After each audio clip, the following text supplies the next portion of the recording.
उपनिष्ठाय भूतले श्रीमते भक्ति वेदांतो स्वामिनिति नामिने। नमस्ते सरस्वती देवे गौरवाणी प्रचारिणे निर्विशेष शून्यवादी पाश्चात्य देशोतारिणे। हरे कृष्ण। শুধু ভক্তবৃন্দ, মুখবন্ধতে আমরা দেখব, আপনারা সবাই বই এনেছে, খুলুন, দেখবেন প্রথমে কিছু মঙ্গলাচরণ লেখা আছে। তো এই যে মঙ্গলাচরণ, তো এগুলোর অর্থ কি? কেন আমরা ভগবদ গীতার শুরুতে এই মঙ্গলাচরণগুলোকে পাঠ করব? আবার অনেকে বলে যে যদি আমরা এই মঙ্গলাচরণ ছাড়া গীতা অধ্যয়ন করি তাহলে তার কোনো ফল হয় না। সেই রকম না, কিন্তু আমাদের প্রাকৃত হয়ে যায়। যখন আমরা এমনি গীতাটা পড়বো মঙ্গলাচরণ ছাড়া, তখন মনে হবে ওই গীতাটা যেমন আমরা অর্ডিনারি বই পড়ি সেরকম মনে হবে। কিন্তু যদি আমরা মঙ্গলাচরণের মাধ্যমে মঙ্গলাচরণ করে তারপর গীতাটা অধ্যয়ন করি, তখন আমাদের মনে হবে যে হ্যাঁ, একটা পবিত্র গ্রন্থ আমরা পড়ছি। তো আপনারা সবাই নিজের বই খুলুন আর দেখুন মঙ্গলাচরণে প্রথমে কি দেওয়া আছে। আমাকে একটা বই কোনো মাতাজি বা প্রভুজি দিয়ে দিন। হ্যাঁ, মুখবন্ধটা পেজ নাম্বার 5। সবাই খুলুন আর আপনারা আমার সাথে মঙ্গলাচরণ একসাথে আমরা করি। আর যখনই আমরা গীতা পাঠ করব এই মঙ্গলাচরণগুলো করা উচিত। তো আগে আমরা করে নিই, তারপরে আমি এটা নিয়ে আলোচনা করছি। ওম অজ্ঞানতিমিরান্ধস্য জ্ঞানাঞ্জনশলাকয়া চক্ষুরুন্মিলিतं येन তস্मै শ্রীগুরবে নমঃ। শ্রীচৈতন্য মনোভীষ্টং স্থাপিतं येन ভূতলে স্বয়ং পদামহং দদাতি স্বপদান্তিকাং। বন্দেহং শ্রীগুরো শ্রীযুতপদকমলং শ্রীগুরুং বৈষ্ণবাংশ্চ শ্রীরূপং সাগ্রজাতং সহকানো রঘুনাথ নিতান্तं সজীবং সাদৈतं সাবধূतं পরিত্রাণং সহিतं কৃষ্ণ চৈতন্য দেবং শ্রীরাধা কৃষ্ণ পাদানাং সহকানো ললিতা শ্রী বিশাখান্বিতংশ্চ। হে কৃষ্ণ করুণা সিন্ধু দীনবন্ধু জগৎপতে গোপেশ গোপিকাকান্ত রাধাকান্ত নমোস্তুতে। তপ্তকাঞ্চন গৌরাঙ্গী রাধে বৃন্দাবনেশ্বরী বিশ্বভানুসুতে দেবী প্রণমামি হরিপ্রিয়ে।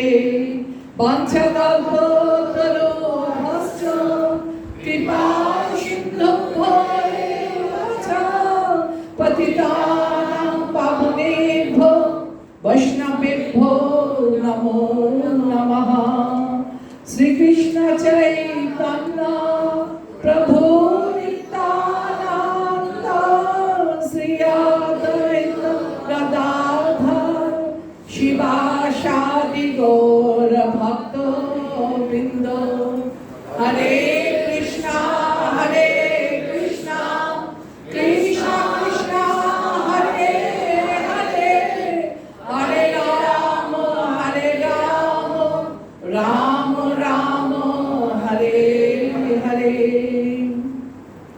करति वाचालं पंगुलंघायते गिरिजत्कृपातमहं वन्दे परमानंद माधवं श्री गुरु दिनतारिणाम श्री चैतन्य ईश्वरम। একই সাথে আমরা গীতাকে আরাধনা করে নেব।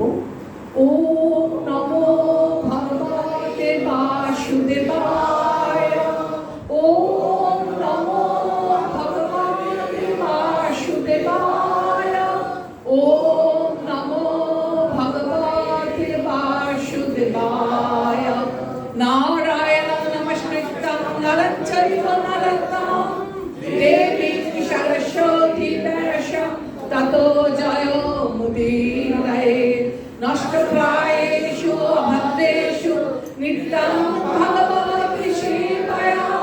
ভগবতে উত্তমশ্লোকে ভক্তির্ভবতি নৈষ্ঠিকী।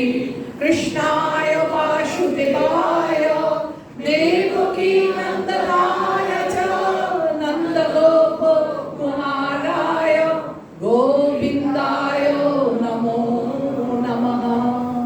এই যে আমরা মঙ্গলাচরণের আকারে কিছু শ্লোক আবৃত্তি করলাম, বলছে এটা কি প্রয়োজন?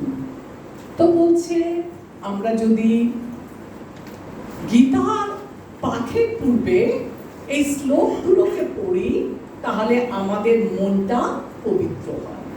আমরা ভগবত গীতা পড়ার জন্য নিজেকে প্রস্তুত করতে পারি। তাই আমাদের শ্রীল প্রভুপাদ স্থান কাল পাত্র যুগোপযোগী কতিপয় শ্লোক নিয়ে তিনি শুরু করেছেন কাকে দিয়ে? গুরু বন্দনা দিয়ে। আর শেষ করেছেন কি দিয়ে? হরে কৃষ্ণা মহামন্ত্র দিয়ে। এই শ্লোকগুলো উনি যুগের সাথে সামঞ্জস্য রেখে ভগবদ গীতায় দিয়েছেন। দেখুন, আমরা যদি এইগুলো চাই যে বেদ পুরাণ থেকে পড়ব, সেটার অর্থ আমরা অনুধাবন করতে পারবো না। বা কখনো এমন হতে পারে যে আমরা পড়ছি অথচ আমাদের মন মানে আমাদের সাথে ওই শ্লোকগুলোর ঠিক মতো সামঞ্জস্য হচ্ছে না। তাই প্রভুপাদ যুগোপযোগী এই শ্লোকগুলো গীতার শ্রীমদ্ ভগবদ গীতা যথাযথের পূর্বে রেখেছেন কাকে দিয়ে? গুরু বন্দনা দিয়ে। আর শেষ করেছেন কাকে দিয়ে? হরে কৃষ্ণ মহামন্ত্র দিয়ে। এইভাবে তিনি সুন্দরভাবে শ্রীমদ্ ভগবদ গীতা যথাযথটাকে সাজিয়েছেন। মুখবন্ধ হচ্ছে একটা খুব গুরুত্বপূর্ণ বিষয়। আমাদের গীতার ভেতর যা আছে সেটারই আপনি বলতে পারেন সার সংক্ষেপ এই মুখবন্ধতে। মাতাজি আপনার বইটা রাখুন। এই সার সংক্ষেপ এই গীতার মধ্যে তুলে ধরা হয়েছে। প্রভুজি ওখানে একটা বই আছে, আমার ব্যাখ্যা দিয়ে দেবেন। তো আমরা প্রথমেই দেখব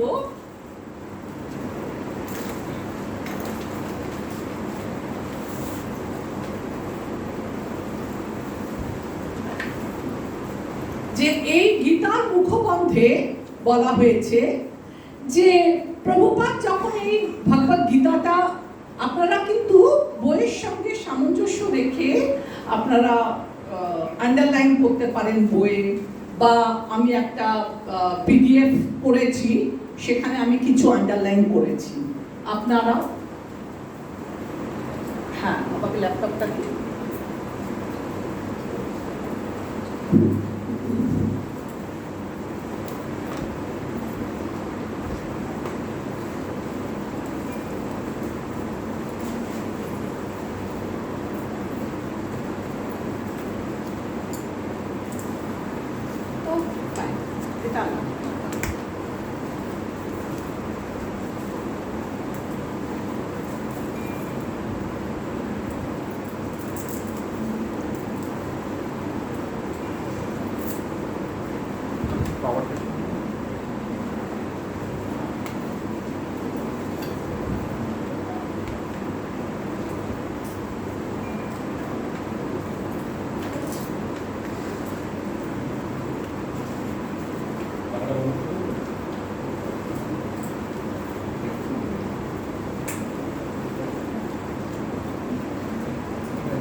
হরে কৃষ্ণ। তো আমরা কি দেখলাম যে শ্রীমদ্ ভগবদ গীতা যখন যথাযথ প্রভুপাদ লিখেছিলেন তখন অলরেডি কিছু ভগবদ গীতা উপস্থিত ছিল, কিন্তু প্রভুপাদ দেখলেন সেই সমস্ত ভগবদ গীতার ভাষ্যকাররা তারা তাদের উদ্দেশ্য সাধন করার জন্য কি করেছে, নিজের ভাবধারা গীতা যথাযথতে আগের দিন আমি আলোচনা করলাম যে শ্রীকৃষ্ণ ঠিক যেভাবে অর্জুনকে ভগবদ গীতা শুনিয়েছিলেন ঠিক সেইভাবে ভগবদ গীতা যথাযথ কি করা আছে, লেখা আছে। কিন্তু ভগবদ গীতা যথাযথ প্রভুপাদ লেখার আগে যে সমস্ত ভাষ্যকাররা লিখে গেছিলেন তাদের লেখনী সঠিক ছিল না। এবার আমরা আরো দেখছি যে এই যে ভগবদ গীতার বিষয়, আলোচ্য বিষয়, এটা আমরা আগের দিন আলোচনা করেছিলাম শ্রীমদ্ ভগবদ গীতাকে গীত উপনিষদ বলা হয়, আর সমস্ত বৈদিক শাস্ত্রের এটা একটা সারমর্ম। তাহলে ইংরেজিতে আবার ভাষ্য লেখার দরকার কি ছিল? দরকার এটাই ছিল, প্রভুপাদ চেয়েছিলেন as it is, যথাযথভাবে। Yes, প্রভুজি। It is showing in two parts. Now, if you zoom it, then it will show in one part. এটা দুটো পার্ট একসাথে আছে। You zoom it. Yes. You zoom it because font খুব ছোট হয়ে যাচ্ছে। ওকে। বেশি জুম করলে এটা বেরিয়ে যাচ্ছে। আচ্ছা। আর একটু কম করুন। প্রভুজিদের তো বই আছে। হ্যাঁ, এবার জুম করে বাদিকে। আচ্ছা, হ্যাঁ, সেটা ঠিক, সবাই বই তো আছে। আমরা এটাকে এইভাবে লিখব, ঠিক আছে? হ্যাঁ, আমি ঠিক যেমন যেমন আসছি আপনারা। আচ্ছা, ঠিক আছে, সবার কাছে বই আছে। হ্যাঁ, আপনারা, আমি তো বই আপনাদের লাইন ওয়াইজ পড়াচ্ছি না, এটা ভাব ধারণা কি কি বলেছে। তো এখন আমাদের ব্যাপার হচ্ছে সেকেন্ড জিনিস, থার্ড জিনিস। প্রথমে আমরা কি বললাম? প্রথমে পড়ালাম মঙ্গলাচরণটা কেন লেখা হয়। দ্বিতীয় আমি কি পড়ালাম? প্রভুপাদ কেন আর একটা ইংলিশে শ্রীমদ্ ভগবদ গীতা অ্যাজ ইট ইজ লিখলেন। থার্ড, ভগবদ গীতার মূল ভাব গীতার মধ্যেই আছে। আমি আগের দিন আলোচনা করেছিলাম গীতাকে আমরা কিভাবে গ্রহণ করব। যেমন একটা ওষুধের দোকানে গেলে আপনি যেটা খুশি ওষুধ কিনতে পারবেন না, আপনাকে ডাক্তারের প্রেসক্রিপশন অনুসারে ওষুধ কিনতে হবে। আপনাকে দেখতে হবে যে ডাক্তার কিভাবে খেতে বলেছে, আর ঠিক সেইভাবে আমরা ওষুধটাকে গ্রহণ করব। ঠিক তেমনি ভাবে এখানেও আমরা দেখব যে কিভাবে শ্রীকৃষ্ণ এই ভগবদ গীতাটাকে অর্জুনকে শুনিয়েছিলেন এবং আমরা অর্জুনের পদাঙ্ক অনুসরণ করব। অর্জুন কিভাবে ভগবদ গীতাটাকে গ্রহণ করেছেন। তো আমরা একটা একটা করে স্টেপ যাব আর আপনাদের সাথে আলোচনা করব। বলছে অর্জুন ছিল ভগবানের কি? ভগবানের সখা আর ভগবানের বন্ধু। তো বন্ধু এবং ভক্ত। তো আমি আগের দিন আলোচনা করেছিলাম যারা ভগবদ গীতার পাঠ হৃদয়ঙ্গম করবে তারা সবাইকে ভগবানের ভক্ত হতে হবে। ভগবানের ভক্ত ছাড়া গীতা পড়ে আপনারা যথাযথভাবে এর মর্মটা হৃদয়ঙ্গম করতে পারবেন না। এবার অর্জুন কিভাবে পড়েছিল দেখুন।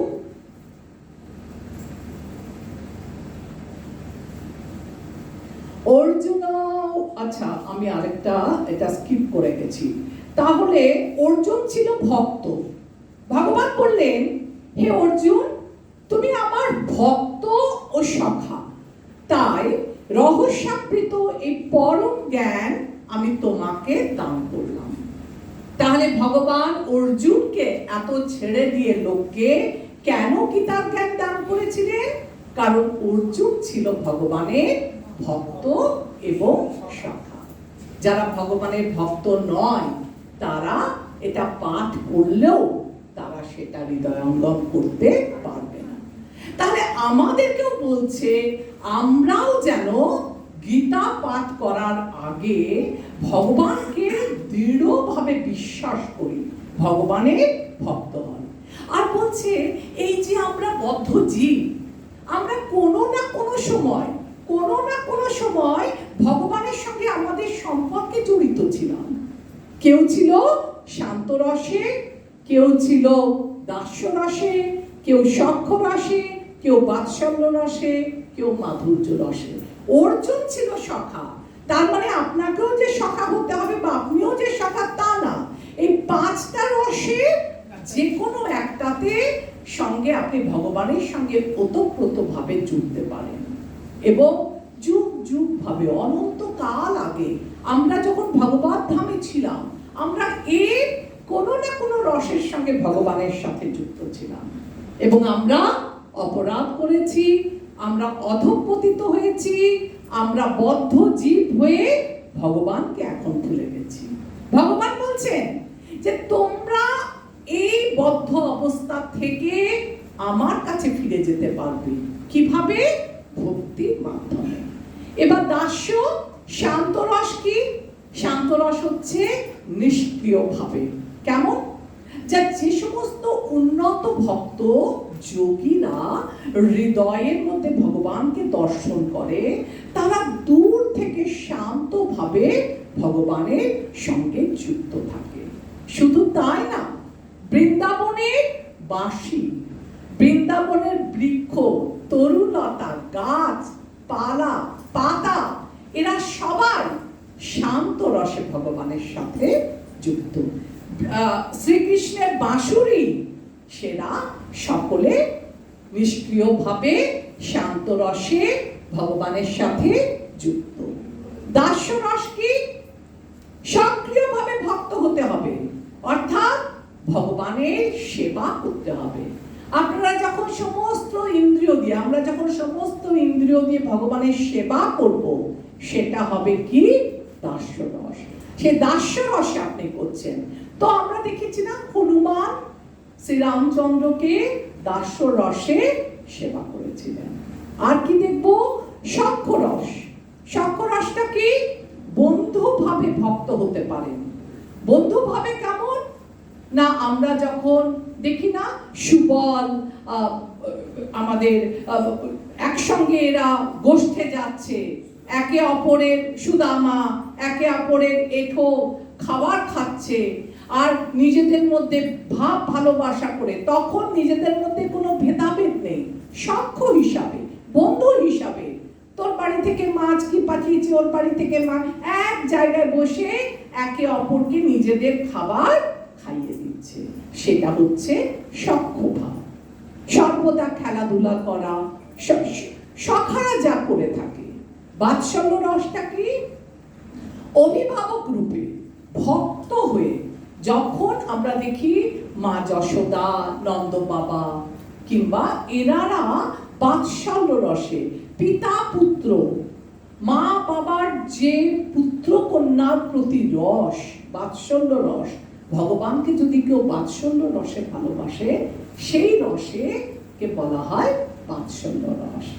আর মাধুর্য রস, দাম্পত্য প্রেমিক রূপে ভক্ত হতে পারেন।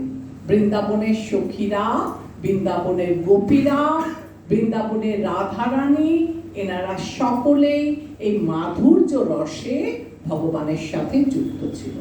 তার মানে ভগবানকে পেতে হলে আমাদের কৃষ্ণ ভক্তি হতে হবে। আর কি বললাম? আর কৃষ্ণের সাথে আমাদের এই 5টা রসের মধ্যে যে কোনো একটা রসে কৃষ্ণের সাথে আমাদের সম্পর্ক স্থাপন করতে হবে। এবার বলছে যে ভগবান ভগবদ্গীতার মর্মটা আমরা কিভাবে উপলব্ধি করব? ভগবদ্গীতার মর্মটা উপলব্ধি করলে আমাদের প্রথমেই দেখতে হবে যে কৃষ্ণ কিভাবে তা করেছিলেন। ভগবদ্গীতার 10ম অধ্যায়ে এই যে শ্লোক 12 থেকে 14 আমরা দেখতে পাই। অর্জুন উবাচা পরম ব্রহ্ম পরম ধাম পবিত্রং পরমং ভবান পুরুষং শাশ্বতং দিব্যম আদি দেবম অজং বিভুম আহুস্তা ঋষয়ো সর্বে দেবর্ষি নারদস্তথা অসিতো দেবল ব্যাস স্বয়ং চৈব বপ্রীষি মে সর্বমেতদৃतं মন্যে জন্মং বদসি কেশব নাহি তে ভগবান ব্যক্তিং বিদুর দেবানদানুবা। এবার আমরা অর্জুনকে অনুসরণ করছি, অর্জুনের পদাঙ্ক অনুসরণ করছি। আর অর্জুন কি বলছে?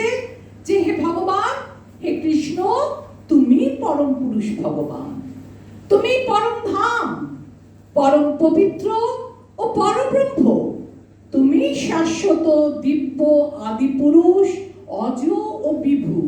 এবার দেখুন, কেউ বলতে পারে আরে অর্জুন তো কৃষ্ণের বন্ধু, তাই আমরা বন্ধুদের অনেক সময় বড়াই করি না, আমার বন্ধু এই, আমার বন্ধু সেই।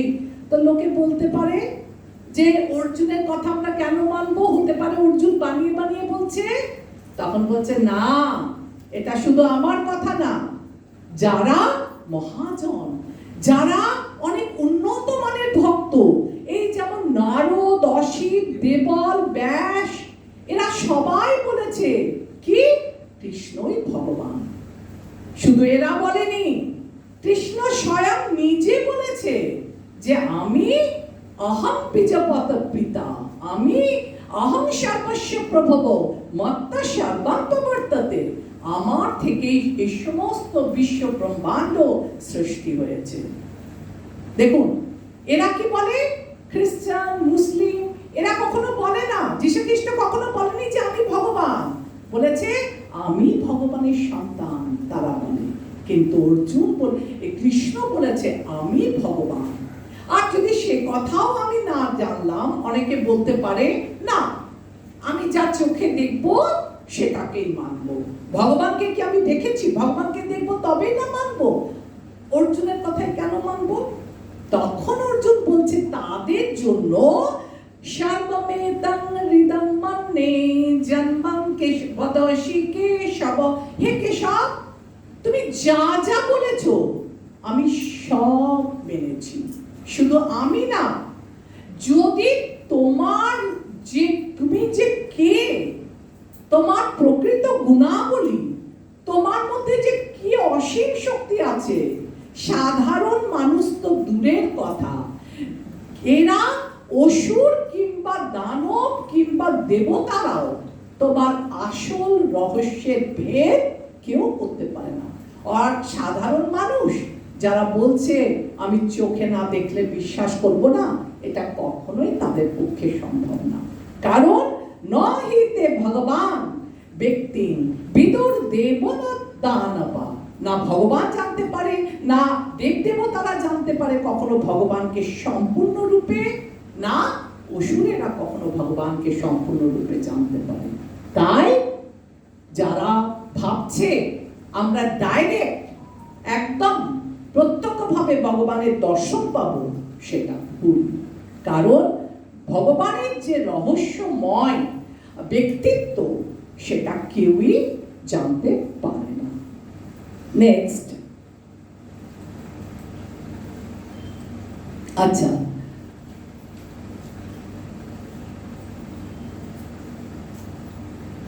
ভগবত গীতাকে তাই ভক্তির মাধ্যমে গ্রহণ করতে হবে। এটা আমি আগে বললাম, সর্বমেতামৃতাং মানে তোমার প্রত্যেকটা কথায় আমি বিশ্বাস করলাম। ভগবত গীতাকে যখন আমরা উপলব্ধি করব তখন আমরা ভক্তির মাধ্যমে করতে হবে। আর শ্রীকৃষ্ণ কখনোই আমাদের সমকক্ষ বলে মনে করা উচিত না। শ্রীকৃষ্ণ একজন সাধারণ ব্যক্তি বলে মনে করা উচিত না, এমনকি তাকে একজন মহাপুরুষ বলেও মনে করা উচিত না। ভগবত গীতার মর্মার্থ উপলব্ধি করতে হলে শ্রীকৃষ্ণকে পরম পুরুষোত্তম ভগবান বলে স্বীকার করে নিতেই হবে। আমরা হচ্ছি পুরুষ আর শ্রীকৃষ্ণ হচ্ছে পরম পুরুষ। তো যদি আমরা ভগবত গীতাকে পড়ি তাহলে আমরা কি করব? আমরা শ্রীকৃষ্ণকে পরম পুরুষ বলে মেনে নেব। আর আরেকটা আমরা দেখলাম যে গীতা পড়ে কি লাভ হয়। গীতা পড়ে এই যে আমাদের জাগতিক ভয়, এই যে আমাদের জাগতিক উৎকণ্ঠা, গীতা পড়ার মাধ্যমে এই জাগতিক ভয় উৎকণ্ঠা সব কিছু ধীরে ধীরে দূরীভূত হয়ে যায়। আর আমরা কেন দুঃখ কষ্ট পাচ্ছি? আমরা এসে পতিত হয়েছি এই জগতে। আমরা বদ্ধ জীব, জন্ম মৃত্যু জরা ব্যাধি, আমরা মায়ার দ্বারা আবদ্ধ হয়ে গেছি। আর আমরা ভুলবশত ভাবছি এই দেহটা হচ্ছে আমাদের কি, এই দেহ হচ্ছে আমাদের প্রকৃত অস্তিত্ব। আমরা দেহ নই, আমরা আমাদের প্রকৃত স্বরূপে আমি দেহ নই, আমি হচ্ছি চিন্ময় আত্মা। কিন্তু বদ্ধ জীব আমরা এই চিন্ময় আত্মার কথা না বুঝতে পেরে আমাদের দেহটাকে আমরা আমাদের প্রকৃত স্বরূপ বলে মনে করি এবং তখনই আমরা দুঃখ কষ্টে শিকার করি। আর আমাদের প্রত্যেকের দুঃখ কষ্ট আছে।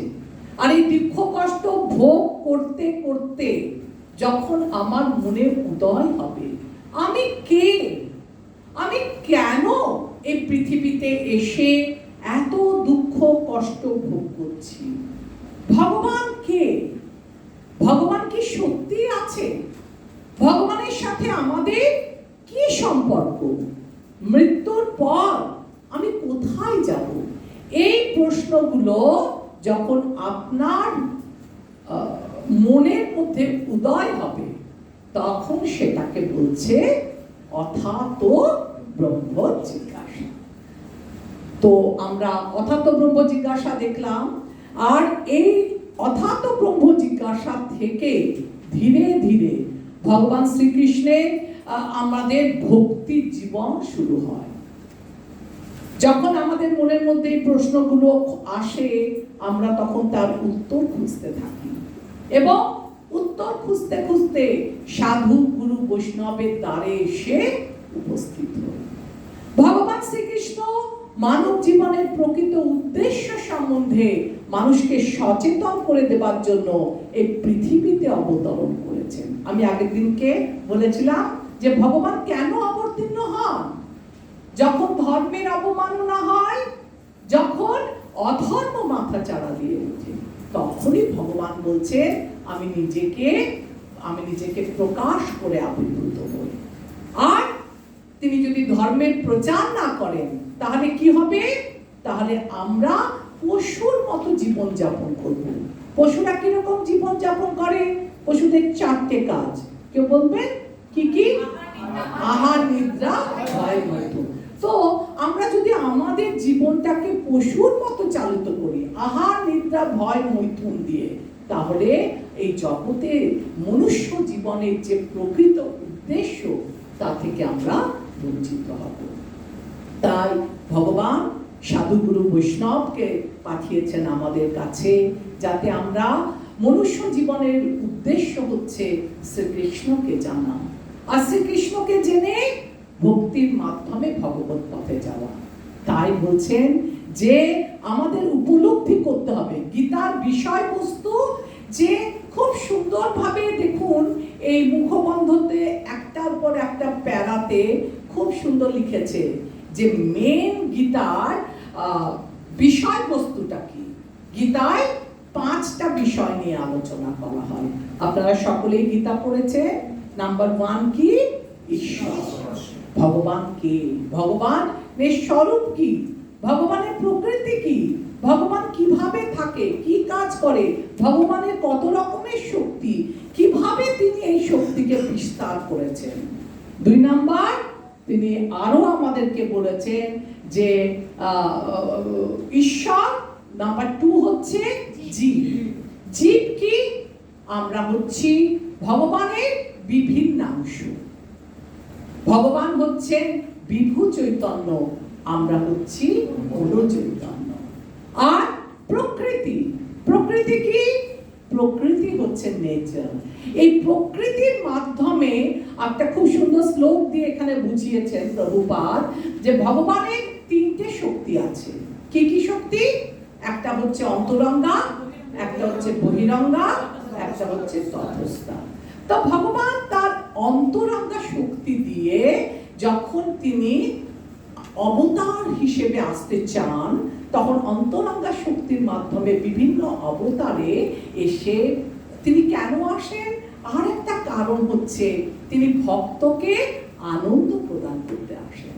বিভিন্ন রকম লীলা করে ভক্তকে তিনি আনন্দ প্রদান করেন, তাই ভগবান আসেন। তো বলছে, আমি কি নিয়ে আলোচনা করছিলাম? জীব, প্রকৃতি। প্রকৃতি তো ভগবান অন্তরঙ্গা শক্তি, বহিরঙ্গা শক্তি। বহিরঙ্গা শক্তি এটাকে পরিচালনা করে কে? আমাদের মায়া দেবী, মা দুর্গা। আর এই অন্তরঙ্গাকে কে পরিচালনা করে? যোগমায়া। আর একটা শক্তি আছে ভগবানের, ওর নাম হচ্ছে কি? তটস্থ। তট শব্দটার অর্থ কি? সমুদ্র দেখেছে, সমুদ্রের তট। এবার তটে নেমে কেউ চাইলে সমুদ্রে নামতে পারে, স্নান করতে পারে। আর কেউ যদি চায় না আমি সমুদ্রের জলে ভিজবো না, সে উঠে আসতে পারে। তো আমরা হচ্ছি ভগবানের, জীব হচ্ছে ভগবানের তটস্থ শক্তি। জীব যদি ইচ্ছা করে যে আমি ভক্তির মাধ্যমে আমি ভগবত ধামে ফিরে যাব, তখন ভগবান বলল ওয়েলকাম, একদম তুমি এসো, তুমি ভগবত ধামে ফিরে এসে ভক্তি করে। আর জীব যদি মনে করে আমি এই জড়া প্রকৃতিটাকে আস্বাদন করব, এর আনন্দ উপভোগ করব, তখন কি হয়েছে? তখন ভগবান বলে মা দুর্গাকে আমি পাঠিয়েছি, তোমাদের সুখে সব সরঞ্জাম এই জড় জগতে সাজানো আছে। আমরা দুর্গাপূজার সময় বলি না, ধনং দেহি, যশং দেহি, কত কত দেহি দেহি আমরা চাই। কেন? যাতে আমরা পুত্র কন্যা সন্তান নিয়ে, স্বামী স্ত্রী নিয়ে সুন্দর করে ঘর করতে পারি, অর্থাৎ জড় জগৎকে ভোগ করতে পারি। বলছে যদি তুমি জড় জগৎকে ভোগ করতে চাও, তুমি জড় জগৎকে ভোগ করতে পারো। আর যদি তুমি আমার কাছে ফিরে আসতে চাও, তাহলে তোমাকে ভক্তি করে একদম দুটো রাস্তায় খোলা আছে, তুমি যে কোনো একটা রাস্তা অবলম্বন করে আসতে পারো। এবার জড়া প্রকৃতি কি? ভগবান বলছেন আমার অনেক রকমের শক্তি আছে। একটা খুব সুন্দর শ্লোক আছে আপনাদের ভগবদ গীতার 7ম অধ্যায়ে, অপরিয়মিতস্তন্নাং প্রকৃতিং বিদ্ধি মে পরাম জীবভূতাম। এই জড়া প্রকৃতি আমার নিম্নতর প্রকৃতি। আর এই নিম্নতর প্রকৃতির অতীত আরেকটি প্রকৃতি আছে, জীবভূতাম, অর্থাৎ জীব সত্তা। এই জড়া প্রকৃতিতে প্রকৃতির 3টে গুণ আছে। কি কি? সত্য, রজ, তম। সতরজের গুণ কি?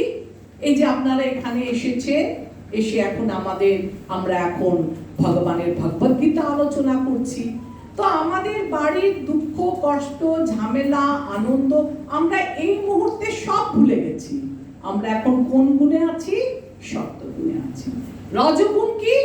রজগুণ হচ্ছে আমাদের মধ্যে যখন প্রতিযোগিতামূলক ভাব থাকে, রজগুণে, হ্যাঁ, আমাকে আরো আরো আরো পেতে হবে। মানুষ কখনো নিজের অবস্থায় সন্তুষ্ট থাকে না। খুব সুন্দর একটা বাংলা কবিতা আমার মনে পড়ছে, ভক্তিচারু স্বামী মহারাজ খুব বলতেন, নদীর এপার কহে ছাড়িয়া নিঃশ্বাস, ওপারেতে সর্বসুখ আমার বিশ্বাস। নদীর ওপার কহে দীর্ঘশ্বাস ছাড়ি, যাহা কিছু সুখ সকলে ওপার। তো আমরা কখনো নিজের অবস্থায় সন্তুষ্ট থাকতে পারি না, আরো চাই, আরো চাই, আরো চাই। এই যে চাওয়া, আমরা পড়াশোনা করছি কেন?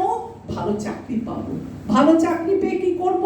ভালো অর্থ উপার্জন করব, দেশ বিদেশ যাচ্ছি কেন? আমরা আমাদের লাইফস্টাইলটাকে আরো আরো আরো উন্নত করব। আমরা ছুটে যাচ্ছি কোথায়? টাকার পেছনে। একটা পবর্গ আপনারা জানেন না? একটা পবর্গ, পবর্গ বাংলায় প ফ ব ভ ম। প মানে কি? পরিশ্রম। দেখুন, আমরা যখন ইয়াং থাকি না, তখন আমাদের কি মনে হয়? আরো আরো কাজ করি, আরো কাজ করি। এটা 6 ঘন্টা কাজ, আমি যদি 8 ঘন্টা করে দিই, তো আমি 2 ঘন্টা ওভার টাইম পেয়ে যাবো না, আরো পয়সা আমার রোজগার হলো। কেন কেন ছুটছি পয়সার পেছনে?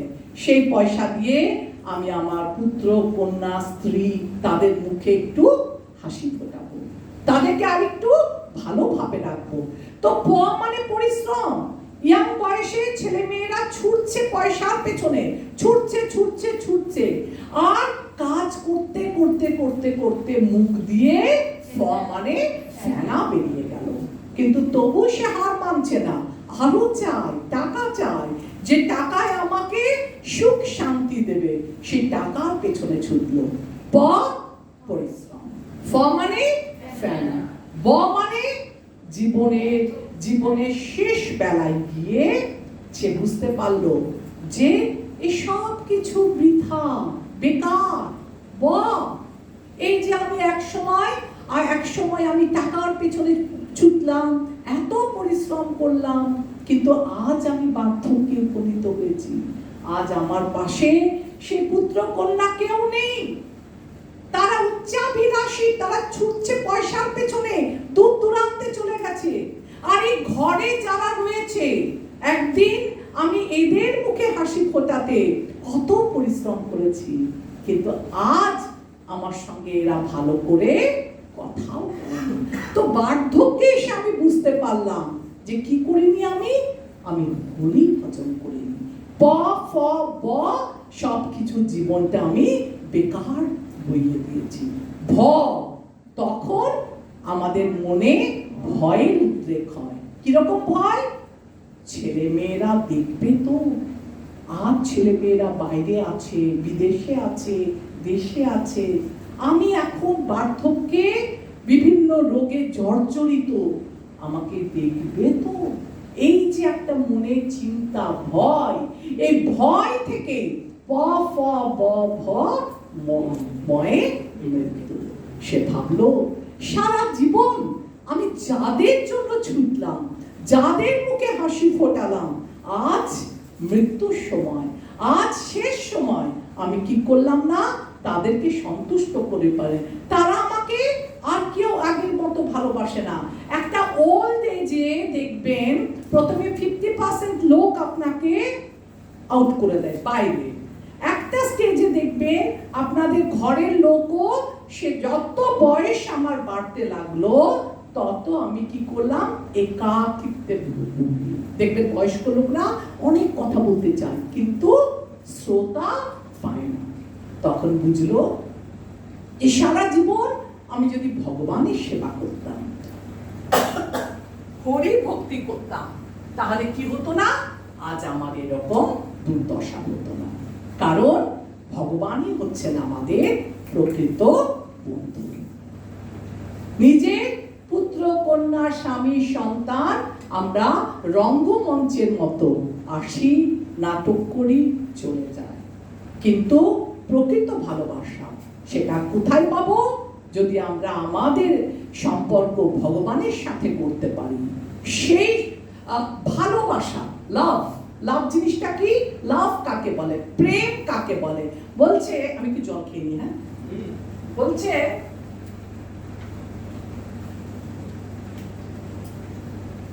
দেখুন, স্বামী স্ত্রী, স্বামী সারা দিন পরিশ্রম করে ঘরে এলো, এবার দরজা খুলে স্ত্রী যদি বলে যে আমি তোমাকে ভালোবাসি, আমি তোমাকে ভালোবাসি, তাহলে কি সেই ভালোবাসাটা সঠিক? না। কি করতে হবে স্ত্রীকে? স্বামী আসার সাথে সাথে অন্তত একটা গ্লাস জল বা একটা শরবত দিলে সে জানে এটাতে সে সুখী হবে। শুধু মুখের বাণী দিয়ে আমি ভালোবাসি, আমি ভালো, একটা মা ছেলের কথা বলুন না, একটা পুত্র জননী মা তার বাচ্চাকে যদি বলে আমি তোকে ভালোবাসি, আমি তোকে বলতে পারে, কিন্তু যদি ভালোবাসাটা তখনই প্রকাশ পায় যদি সেই বাচ্চাটার জন্য মা সকালে উঠে সুন্দর করে রান্না করে দেয়, স্কুলে জামা কাপড় পরিয়ে স্কুল পাঠায়, টিফিন করে দেয় সুন্দর, তবেই সে ভালোবাসাটা প্রকৃত ভালোবাসা। তাহলে প্রকৃত ভালোবাসা কাকে বলে? লাভ মিন টু সার্ভ। ভালোবাসার অর্থ হচ্ছে সেবা। আপনি যখন ভগবানকে সেবা করবেন, সেই সেবার মাধ্যমে সেটাই হচ্ছে প্রকৃত সেবা। তো আমরা এই বদ্ধ জীবরা জড়া প্রকৃতিতে এসে কি করেছি? বদ্ধ হয়ে গেছি। কিন্তু ভগবান বলছেন যে এটা আমার কি রকম শক্তি? এই জড়া প্রকৃতি আমার নিম্নতর প্রকৃতি। এই নিম্নতর প্রকৃতির অতীত আমার আর একটি প্রকৃতি আছে জীবভূতাম, অর্থাৎ জীবসত্তা। এটা আমি পড়লাম, শত রজ তম গুণের কথা বললাম। এরপর দেখুন, এই যে কালটা কি? কাল হচ্ছে সময়, আর এই কাল কখনো থেমে থাকে না। আমরা বলি না time and time wait for none, এরা কখনো থামে না। এই কালের প্রবাহে আমি চাইবো না, বলে না মরিতে চাহি না আমি সুন্দর ভুবনে, মানবের মাঝে আমি বাঁচিবারে চাই। কিন্তু তুমি চাইলে কি হবে?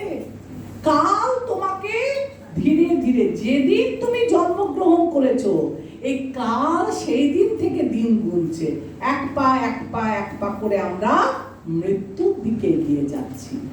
তো এই কালের প্রভাব, আর এই কাল যখন এই প্রকৃতির তিনটে গুণের উপর ক্রিয়া করে আর তাদের সমন্বয়ে প্রকৃতি সজাগ হয়ে যায়, জেগে ওঠে, আর তাদের এই যে কম্বিনেশন, এটাই হচ্ছে কর্ম। কর্মটা কি? আমরা দেহ নির্বাহের জন্য যা কাজ করি, এই দেহটা অনিত্য হলেও আমি যখন এই দেহটা ধারণ করেছি তখন এই দেহটাকে আমাকে মেইনটেইন করতে হবে।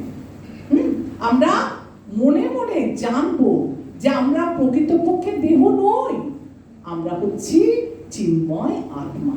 কিন্তু অ্যাট দ্য সেম টাইম এই দেহটাকেও রক্ষা করা আমাদের কাজ।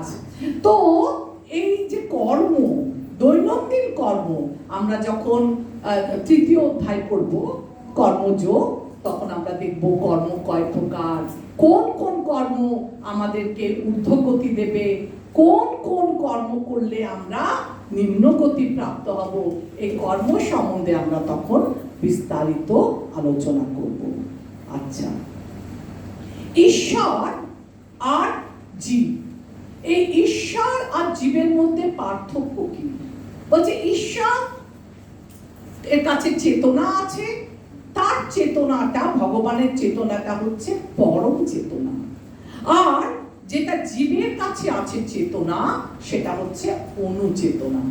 এই চেতনার মধ্যে কিরকম পার্থক্য দেখুন, এরা গুণগত পার্থক্য, মানে কি বলবো, এদের মধ্যে পরিমাণগত পার্থক্য আছে, গুণগত পার্থক্য নেই। একটা উদাহরণ দিই, আপনি সমুদ্রের জলটা কেমন?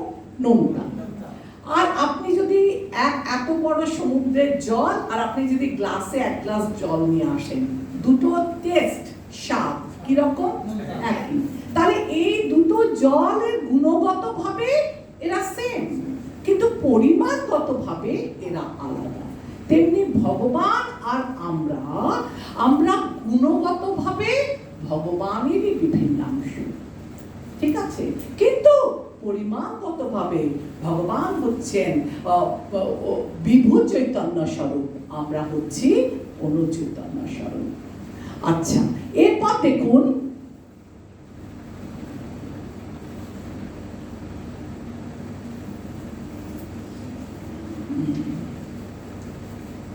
আমরা যখন এই জড় জগতের প্রভাবে কলুষিত থাকি তখন আমাদের সেই অবস্থাকে বলা হয় বদ্ধ অবস্থা।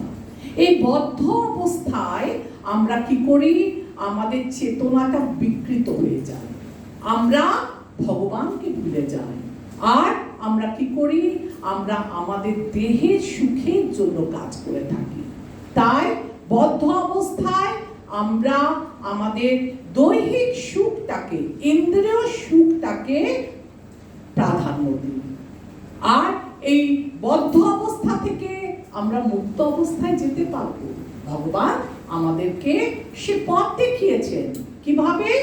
সাধু গুরু বৈষ্ণবের চরণে এসে, সান্নিধ্যে এসে, গুরু গ্রহণ করে ভক্তির মাধ্যমে আমরা আমাদের এই দশাটাকে, বদ্ধ দশাটাকে কাটিয়ে মুক্ত অবস্থায় আমরা ভগবত ধামে ফিরে যেতে পারব। এবার চেতনা বলতে কি বোঝায়? এই চেতনা হচ্ছে আমি আছি, তারপর আমি কি? কলুষিত চেতনায় আমি মানে আমি হচ্ছি সমস্ত জগতের অধীশ্বর, আমি হচ্ছি ভোক্তা। যখন মানুষের হৃদয় কলুষিত থাকে সে তখন নিজেকে দুটো জিনিস মনে করে। সে ভাবে আমি স্রষ্টা, সে ভাবে আমি ভোক্তা, আমি সবকিছু করছি, আমি স্রষ্টা। ভগবানকে সে বিশ্বাস করে না। আর সে কি করে? ভগবানের উপস্থিতি সে মানে না এবং নিজেকেই স্রষ্টা আর সে নিজেকেই ভোক্তা বলে মনে করে। আচ্ছা, এবার দেখুন, ভগবানকে বলা হয় অপৌরুষেয়। এটা আপনাদের ইম্পর্টেন্ট, এটা আপনাদের শর্ট আনসারেও আছে। হ্যাঁ, অপৌরুষীয় শব্দটার অর্থ কি? অপৌরুষীয় শব্দটা হচ্ছে ভগবানের মুখনিসৃত বাণী, সেটা হচ্ছে অপৌরুষীয়, তাকে বলা হয়। অর্থাৎ ভগবানের কথা সাধারণ মানুষের কথা থেকে সম্পূর্ণ আলাদা। এটা কখনো মিথ্যা হতে পারে না, কারণ প্রত্যেকটা মানুষ 4 ধরনের ত্রুটির দ্বারা কলুষিত। নাম্বার 1 আপনারা সবাই জানেন কি? ভ্রম, মানে আমাদের ভুল করা অভ্যেস। 2 নাম্বারটা কি? প্রমাদ। প্রমাদটা কি? না আমরা মায়ার দ্বারা আবদ্ধ, আচ্ছন্ন। ভ্রম, প্রমাদ। 3 নাম্বার হচ্ছে বিপ্রলিপ্সা। বিপ্রলিপ্সাটা কি রকম? না অন্যকে প্রতারণা করার আমাদের মধ্যে যে প্রবণতা থাকে সেটাকে বলা হয় বিপ্রলিপ্সা। এই কখনো কখনো বাসে চড়ে এই চল আজকে টিকিট কাটবো না, কন্ডাক্টর ওইদিকে আছে, স্টপেজ এসে গেছে, একটা তো স্টপেজ, চল এই গেট দিয়ে চড়লাম, ওই গেট দিয়ে নেমে চলে যায়, অন্যকে প্রতারণা করলো, বিপ্রলিপ্সা। করুণা পাঠক। করুণা পাঠকটা কি? আমাদের ইন্দ্রিয়গুলো হচ্ছে সব অপূর্ণ। আমরা চাইলেও একটা নির্দিষ্ট দূরত্বের পর আর চোখে দৃষ্টি আমাদের পূর্ণ নয়, দেখতে পায় না। কানও একটা সাডেন এটা শব্দ ধ্বনিটা সে শুনতে পায়, তার বেশি না। একবার দেখবেন, আর আমরা যা দেখি তাই সত্য না। একটা কাঁচের গ্লাসে জল আছে, আপনি একটা পেন্সিল ডুবিয়ে দিন, তো কি মনে হয়? পেন্সিলটা ব্যাপা। আমরা চোখে দেখছি, চোখে দেখেও আমরা অনেক সময় যা দেখি তা সব সময় সত্য হয় না, কারণ মানুষ কি? মানুষ হচ্ছে ত্রুটিপূর্ণ। সাধারণ মানুষ 4টে ত্রুটির দ্বারা কলুষিত। আচ্ছা, এরপর সনাতন ধাম। এই সনাতন ধাম কি? বলছে ভগবান এবং ভগবানের ধাম এরা হচ্ছে অভিন্ন। আর সেই নিত্য শাশ্বত অপ্রাকৃত জগৎ হচ্ছে আমাদের প্রকৃত আলোয়। সেই যেটা সনাতন ধাম, সেই ধামই হচ্ছে আমাদের প্রকৃত আলোয়। আমরা পথভ্রষ্ট হয়ে আমরা ভগবান হতে চেয়েছিলাম, কখন কোন সময় কিভাবে আমরা এই জগতে পতিত হয়েছি সে সম্পর্কে ধারণা নেই, কিন্তু আমাদের প্রকৃত আলয়, আমাদের প্রকৃত পিতা হচ্ছে শ্রীকৃষ্ণ। আমরা আমাদের পিতা থেকে বিচ্ছিন্ন হয়ে আমরা কোথায় এসেছি? আমরা এসে পড়েছি এই জগতে, যেটা কিনা কলুষিত বদ্ধ জগৎ। এখানে এসে আমরা ভগবানকে ভুলে নিজেকে স্রষ্টা এবং ভোক্তা বলে মনে করছি। আর এই সনাতন শব্দটা কি? সনাতন আমরা বলি না, সনাতন ধর্ম, সনাতন, এই সনাতন শব্দটা হচ্ছে, দেখুন, যার আদি নেই অন্ত নেই, সেটা হচ্ছে সনাতন। অনেক সময় আমরা বলি না, ধর্মের মধ্যে আমরা পড়ি যে এরা হিন্দু, এরা মুসলিম, ওরা খ্রিস্টান, এগুলো সব আমাদের সৃষ্টি। কিন্তু সনাতন ধর্মে কোনো বিভাগ নেই, কোনো বিভাজন নেই। যার আদি নেই, যার অন্ত নেই, সেই থেকে হয়ে আসছে সনাতন ধর্ম। যেমন ধরুন একটা জল, জলের ধর্ম কি? জলের ধর্ম হচ্ছে তরলতা, লিকুইড, তরলতা, জল গড়িয়ে যায়। এই জল আর তরলতা, এটাকে আপনি বিচ্ছেদ করতে, আলাদা করতে পারবেন না। ঠিক তেমনি ভাবে আগুন, আগুন কখনোই, আগুন থেকে আমরা তাপকে আলাদা করতে, আলো আর তাপকে আলাদা করতে পারবো না, কারণ আগুনের ধর্মই তাই। তাই সনাতন ধর্মকে আমরা কখনোই হিন্দু, মুসলিম, খ্রিস্টান এইভাবে আলাদা আলাদা করে ভাবতে পারবো না। দেখুন, এই মুখবন্ধটা পুরো ভগবদ্গীতার সার, ঠিক আছে, অনেক বড়, আপনারা পড়বেন, আমি জাস্ট জিস্ট আপনাদের শোনাচ্ছি। আর এই বদ্ধ জীবেরা নিজেদের কামনা বাসনার চরিতার্থ করার জন্য কি করে? বিভিন্ন রকম দেব দেবতা পুজো করে। কারণ বিভিন্ন রকম দেব দেবতারা তাদের তাদের আকাঙ্ক্ষিত জিনিসগুলো খুব দ্রুত প্রদান করে। এই যে বললাম, ধানাং দেহি যশাং দেহি, বলে নাও, তোমরা ভোগ করো এবং সুখে শান্তিতে বাস করো। কিন্তু ভগবান ভগবদ্গীতায় বলেছেন যে এই ভগবান দেব দেবতাদের পুজোটা কিন্তু এটাকে কি অবিধিপূর্বক, এটাকে মানা হয় না। গাছের গোড়ায় জল দিলে যেমন গাছের পাতা, ফল, ফুল সব কিছু পুষ্ট হয়ে যায়, ঠিক তেমনি আমরা যদি শ্রীকৃষ্ণকে পুজো করি তাহলে একই সাথে সমস্ত দেব দেবতার পুজো হয়। এবার দেখুন, উদর, উদরে খাবার দিলে, পেটে খাবার, আমাদের খাবার দেওয়ার জন্য আমরা বিভিন্ন রকম অঙ্গ প্রত্যঙ্গের সাহায্য নিচ্ছি। পা হেঁটে হেঁটে কোথায় গেল? বাজারে গেল। হাত দিয়ে জিনিসপত্র, সবজিপাতি কিনে বয়ে নিয়ে আসলো। হাত দিয়ে রান্না করলো, হাত দিয়ে সেই রান্নাটা মুখে ওঠালো। এবার এই বিভিন্ন অঙ্গ প্রত্যঙ্গ হেল্প করছে কেন? যাতে উদরে খাদ্যটা সম্পূর্ণরূপে ঢুকে যায়। তাহলে উদরে গেলে আপনা আপনি সমস্ত অঙ্গ পুষ্ট হবে।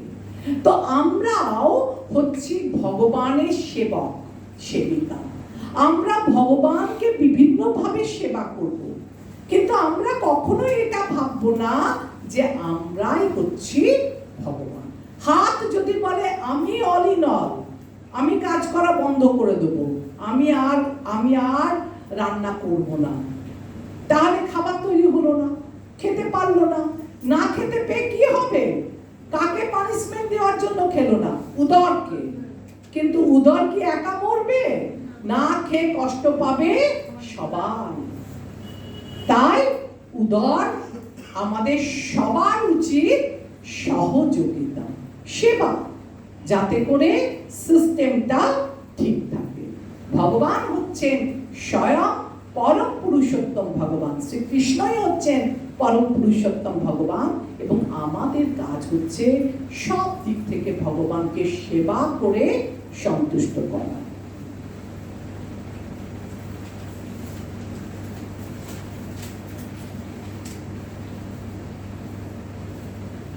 আচ্ছা, ভগবানের আলয় সম্বন্ধে একটু খুব সুন্দর বলেছে, যে বলছে দেখুন, শ্রীমদ্ ভগবত গীতায় ৫৫ অধ্যায়ের ৬ষ্ঠ শ্লোকে ভগবান শ্রীকৃষ্ণের আলয় ভগবত ধামের বর্ণনা করা হয়েছে। কি বলছে?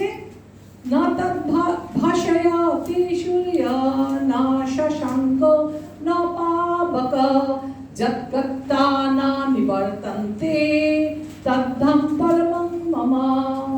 আমার পরম ধাম সূর্য, চন্দ্র, অগ্নি অথবা বৈদ্যুতিক আলোকের দ্বারা আলোকিত নয়। সেখানে একবার পৌঁছলে আর এই জড় জগতে ফিরে আসতে হয় না। খুব সুন্দরভাবে নিজের জগতের, আর আমরা বৈদ্যুতিক আলো জ্বালাই, কিন্তু ভগবানের ভগবত ধামে কি আলো জ্বলে? ভগবানের অঙ্গকান্তি, জ্যোতি। এই পরম তত্ত্ব, এটাকে 3 ভাগে ভাগ করা হয়। কি কি? একটা হচ্ছে কি, প্রথম হচ্ছে কি ব্রহ্মজ্যোতি, যেটা। আরেকটা কি? ভগবান পরমাত্মা রূপে সবার হৃদয়ের মধ্যে বিরাজমান। আরেকটা হচ্ছে স্বয়ং সম্পূর্ণ ভগবান। এটা আপনারা কি করে বুঝবেন? এটা একটা খুব সুন্দর উদাহরণ আছে। বলছে ব্রহ্ম, যেটা নির্বিশেষবাদীরা মুক্তির মাধ্যমে ওরা কি চায়? যারা নির্বিশেষ মানে কি? যারা ভগবানের রূপকে স্বীকার করে না, তারা চায় মুক্তির পর ওই ব্রহ্মজ্যোতির মধ্যে বিলীন হয়ে যেতে, মিশে যেতে। কিন্তু সেটা হচ্ছে ভগবানের আংশিক প্রকাশ। তারপর 2 নাম্বার, ভগবান আমাদের সকলের হৃদয়ে পরমাত্মা রূপে, ক্ষীরোদকশায়ী বিষ্ণু সকলের হৃদয়ে পরমাত্মা রূপে বিরাজমান। আমরা কি দেখছি? যে ভগবান, হরে কৃষ্ণ, সকলের হৃদয়ে পরমাত্মা রূপে বিরাজ করছে। তো এটাও হচ্ছে ভগবানের আংশিক প্রকাশ। আর যিনি ভগবান স্বয়ং শ্রীকৃষ্ণ, তিনি সর্বতোভাবে পূর্ণ। আমরা একটা জাগতিক উদাহরণ দিই, তাহলে এটা আমাদের কাছে হয়তো আরেকটু স্পষ্ট হবে। একবার ট্রেন, নতুন যখন ট্রেন আসলো, তো গ্রামের ভেতর থেকে ট্রেন যাচ্ছে। তো একবার ছেলে ছুটে ছুটে আসলো আর দেখছে সামনে থেকে একটা জোরালো আলো, এই ট্রেনের উপর একটা ট্রেন আসছে, একটা জোরালো আলো নিয়ে। তো তারা ওই আলোটা দেখে সাথে সাথে ছুটে চলে গেল, আর গ্রামে গিয়ে বলল ট্রেন এসেছে নতুন, আর ট্রেন মানে হচ্ছে একটা জোরালো আলো। আরেক দল আসলো, তারা এসে দেখলো ট্রেনটা যাচ্ছে, কিন্তু ট্রেনের মধ্যে অনেকগুলো কামরা আছে, অনেকগুলো বগি আছে, আর ট্রেনটা যাচ্ছে। তাদের কনসেপ্ট কি হলো? ট্রেন মানে হচ্ছে, ছুটে এসে বলল সেখানে অনেকগুলো কামরা যুক্ত একটা বিশাল গাড়ি। 3 নাম্বার দল গ্রাম থেকে ছুটে এলো যে চলো দেখি ট্রেনটা। ততক্ষণে ট্রেনটা স্টেশনে এসে দাঁড়িয়েছে। তারা ট্রেনে উঠলো, দেখলো যে ট্রেন মানে শুধু আলো নয়, ট্রেন মানে শুধু কয়েকটা কামরা যুক্ত গাড়ি না। ট্রেন মানে সেখানে ইঞ্জিন আছে, গার্ড আছে, সিট আছে, চালক আছে, প্যাসেঞ্জার আছে, এই সব মিলিয়ে হচ্ছে ট্রেন। ঠিক তেমনি ভাবে ভগবান যে ব্রহ্মজ্যোতি, সেটা হচ্ছে ভগবানের আংশিক প্রকাশ। আর ভগবান যেটা পরমাত্মা রূপে আমাদের প্রত্যেকের হৃদয়ের মধ্যে বিরাজ করছে, সেটাও হচ্ছে ভগবানের আংশিক প্রকাশ। আর ভগবানের পূর্ণ প্রকাশ কোথায়? ঈশ্বর পরম কৃষ্ণ সচ্চিদানন্দ বিগ্রহ, অনাদির আদি গোবিন্দ, সর্ব কারণ কারণ। খুব সুন্দরভাবে বলছে যে ভগবান সব দিক থেকে পূর্ণ রূপে, কি রূপে প্রকাশিত হয়েছে? কে ভগবান? শ্রীকৃষ্ণই হচ্ছে পরম ভগবান, পরম পুরুষোত্তম ভগবান। আচ্ছা, আমরা আরেকটু দেখে নিই। তো এখানে প্রশ্ন হচ্ছে যে আমরা কিভাবে অপ্রাকৃত জগতে যেতে পারবো? আমরা আমরা মায়ার দ্বারা আবদ্ধ এই জগতের মধ্যে বদ্ধ জীব হয়ে পতিত হয়েছি। ভগবান বলছেন এখান থেকে উদ্ধার পাওয়ার রাস্তা আছে, কি? সাধু সঙ্গ করতে হবে, গুরুদেবের কাছে দীক্ষা নিতে হবে, গুরুদেবের প্রদর্শিত পথে চলতে হবে, তবে আমরা ভক্তির মাধ্যমে এই বদ্ধ অবস্থা থেকে মুক্ত অবস্থায় যেতে পারবো। আর কিভাবে যেতে পারবো? খুব সুন্দরভাবে এখানে আছে, অন্তকালে চ মামেব শরণং মুক্তা কলেবরম जो प्रयाति मद भावं जाति नास्तत्र সংশয়। অর্থাৎ অন্তিম কালে যেভাবে ভগবানকে স্মরণ করবে, মৃত্যুর সময় আমরা যদি ভগবানকে স্মরণ করি তাহলে আমরা ভগবত ধামে ফিরে যাব, এ বিষয়ে কোনো সন্দেহ নেই। দেখুন, life is the preparation and death is the examination। এই যে আমরা ভক্তি করছি, এই যে আমরা ষোলমালা জপ করছি, এই যে আমরা অর্চনা করছি, এই যে আমরা ভগবানের ভক্তি করছি, এগুলো হচ্ছে রিহার্সাল, প্রিপারেশন। আমি একটা নাটক মঞ্চে উপস্থিত করব, এর জন্য আমার কি চাই? রিহার্সাল চাই, রিহার্সাল চাই। যত আমরা রিহার্সাল দেবো, নয়তো ওখানে গিয়ে আমরা পাঠ ভুলে যাব, আমাদের তখন আর পাঠ মনে আসবে না। তেমনি আমরা যদি শেষ সময়, life is the preparation and death is the examination, মৃত্যুর সময় আমরা যাতে ভগবানকে মনে করতে পারি, তাই আমাদের এই প্রচেষ্টা। আমরা সারা জীবন ধরে কি করছি? রিহার্সাল দিচ্ছি, হরে কৃষ্ণ মহামন্ত্র শ্রবণ কীর্তনের মাধ্যমে আমরা ভগবানকে মনে রাখার চেষ্টা করছি, যাতে অন্তিম সময় আমরা ভগবানকে স্মরণ করতে পারি।